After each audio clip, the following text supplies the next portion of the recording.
Ang English ng siling labuyo ay wild chili. Oo nga naman kasi ang siling labuyo ay madalas lang na nabubuhay kahit saan.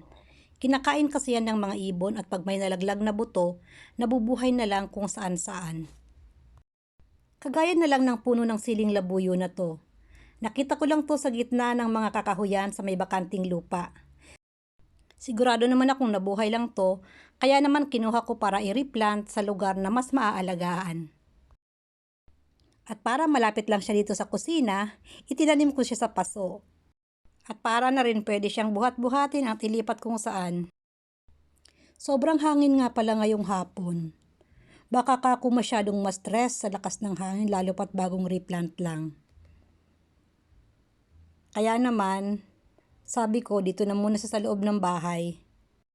Magstay muna siya dito hanggat maging stable ang mga roots sa kanyang bagong kinatataniman.